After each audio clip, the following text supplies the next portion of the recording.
First tank వేసావు, కొడతా ఉన్నావు, ఒకటే బిట్ వేసావు మ్యాప్, కొడతా ఉన్నావు, మధ్యలో ఆగిపోయిందా, ఆ పాయింట్ రికార్డ్ అయిపోద్ది. ఎక్కడైతే ముందు అయిపోయిందో అక్కడ నోటెడ్ అయిపోద్ది. అది నీకు రెడ్ సిగ్నల్ పడుతుంది, ఆడ బ్లూ కలర్ టిక్ పడుతుంది, స్ప్రేయింగ్ బొమ్మ పడుద్ది, ఇక్కడ ఆగిపోయింది అని చెప్పి. వచ్చి నువ్వు ల్యాండ్ చేసుకుని మ్యాన్ అప్పుడు ఏం చేయాలి, నువ్వు హ్యాంగ్ అయిపోయినప్పుడు దీన్ని ఒకసారి టనాలా, టనినప్పుడు అది ఆఫ్ అయిపోద్ది. అంటే ఆఫ్ అయిన దాన్ని మళ్ళీ మనం కంట్రోల్ చేసుకొని తీసుకొని ల్యాండ్ చేసుకొని ముందు పోసుకుంటాం. ముందు పోసుకొని మళ్ళీ లేపి ఇక్కడ కంటిన్యూ చేసామంటే మళ్ళీ ఆడికి వెళ్ళి ముందు స్టార్ట్ అవుద్ది.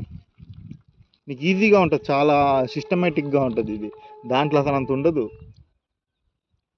ఇప్పుడు ఇది ఎందుకు, ఇది పంప్ ఆన్, పూర్తిగా ఇటు పైకి అంటే పంప్ ఆన్ అవుద్ది, పూర్తిగా కిందకి దించితే పంప్ ఆఫ్ అయిపోద్ది.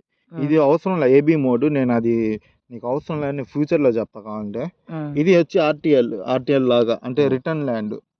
ఇది నువ్వు తేలేవు, నీకు ఇబ్బందిగా ఉంది అని ఎప్పుడు అదే హైట్ వెళ్ళిపోతుంది కదా, హైట్ మనం పెట్టుకోవచ్చు, మనం సెట్టింగ్ చేసుకోవచ్చు, మనకి ఎంత హైట్లో రావాలో ఆ హైట్లోనే వస్తుంది మనకి. ఆ నుంచి వచ్చేలా ఇది అవసరం లేదు, ఎన్ని వాడబడలేను. మాన్యువల్ తీసుకొచ్చి ఇదంతా టైం లాస్, లేచి చిన్నగా చూసుకొని షార్ట్ కట్లో వచ్చి మళ్ళీ ఆగి చిన్నగా దిగద్ది, ఎన్ని టైం లాస్. నువ్వు అది తెచ్చే అది వచ్చి దిగే లోపల నువ్వు 2 సార్లు దించేయచ్చు.